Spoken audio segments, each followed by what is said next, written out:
Halo saudara, apa kabar? Kiranya semua dalam keadaan sehat dan diberkati oleh Tuhan. Masih bersama dengan saya dalam renungan Mas tentang harta kita, tentang kekayaan kita. Saudara, dalam bahasa Jawa itu ada istilah medit.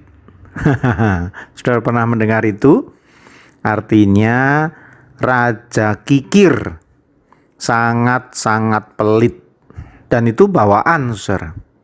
Itu bawaan. Jadi tidak harus orang miskin yang pelit itu, tapi orang yang banyak duit juga bisa sangat maaf, bisa sangat pelit, bisa sangat kikir atau medit tadi, saudara ya. Jadi semua orang bisa melakukan hal itu. Ini tergantung dari pembawaan kita. Saudara, orang-orang yang pelit itu akan sangat berhitung ketika harus membantu. Mereka seringkali melakukan hal-hal yang konyol. Misalkan, kalau ingin memberi sumbangan kawinan, dia akan melihat hidangannya dulu. Kalau enak, kalau mewah, dia akan menyumbang atau ngasih amplop di kondangan lebih banyak.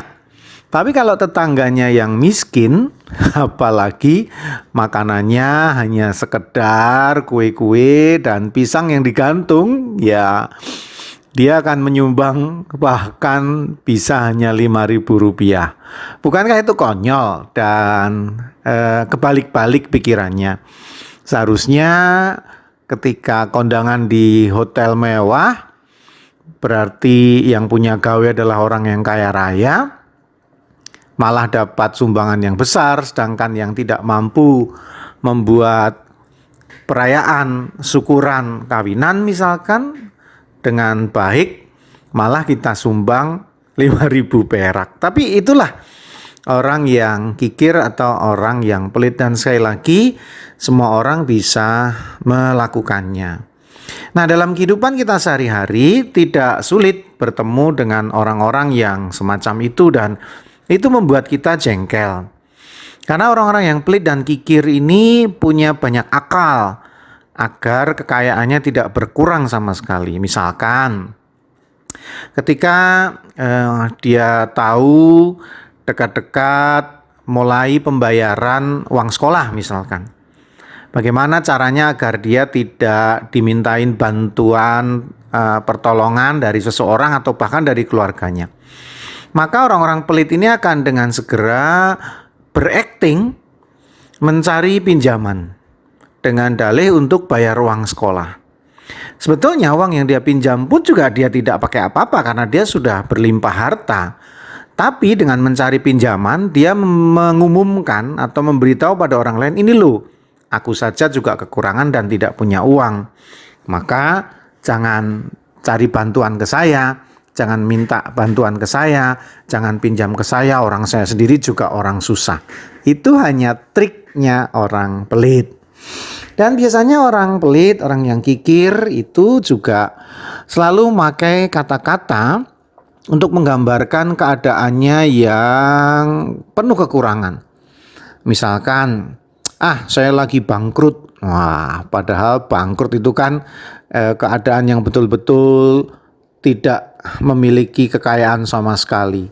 Hati-hati, mulutmu harimaumu malah.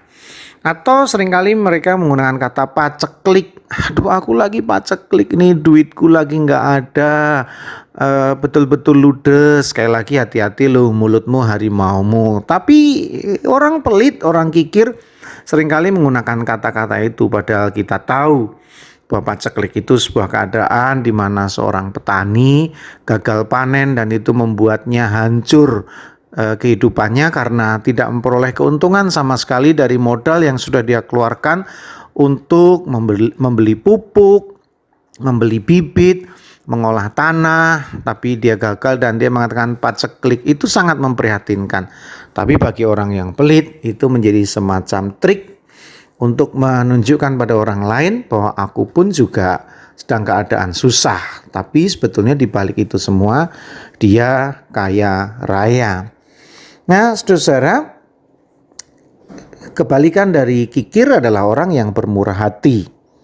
Ada satu contoh, misalkan jemaat yang disanjung yang mendapatkan 2 jempol dari Rasul Paulus, yaitu jemaat di Makedonia. Kisah itu tertulis di dalam 2 Korintus 8 ayat 1 sampai 3. Demikian bunyinya.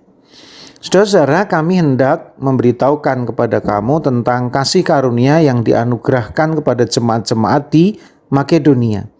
Selagi dicobai dengan berat dalam pelbagai penderitaan, sukacita mereka meluap, dan meskipun mereka sangat miskin, namun mereka kaya dalam kemurahan. Aku bersaksi bahwa mereka telah memberikan menurut kemampuan mereka, bahkan melampaui kemampuan mereka. Ini luar biasa. Kalau saudara perhatikan ayat 2, Rasul Paulus dalam menunjukkan keadaan jemaat di Makedonia sedang mengalami pergumulan yang tidak ringan, tidak mudah. Cobaan, penderitaan, miskin tidak hanya ditulis dengan cara biasa, tapi dikatakan dicobai dengan berat, berarti sangat berat pencobaannya. Berbagai penderitaan, pelbagai penderitaan, berarti menderitanya dari berbagai hal. Dan miskin, bukan hanya miskin tapi sangat miskin. Jadi memang kemiskinan yang luar biasa. Tapi karena memang dia memiliki kemurahan hati, maka jemaat di Makedonia tidak sulit untuk menjadi sumber berkat bagi Paulus dan rekan-rekannya dalam menjalankan pelayanan kepada Tuhan. Jadi ini soal hati kok. Bukan soal berapa banyak harta yang Anda miliki, berapa banyak kekayaan yang Anda miliki. Kalau Anda murah hati, maka Anda akan jadi berkat dalam keadaan apapun. Kalau Anda memiliki roh kemurahhatian, maka Anda akan menjadi sumber sukacita dimanapun saudara berada. Masih bersama dengan saya, Pendeta Yudi, dalam Renungan Emas. Esok masih ada solusi.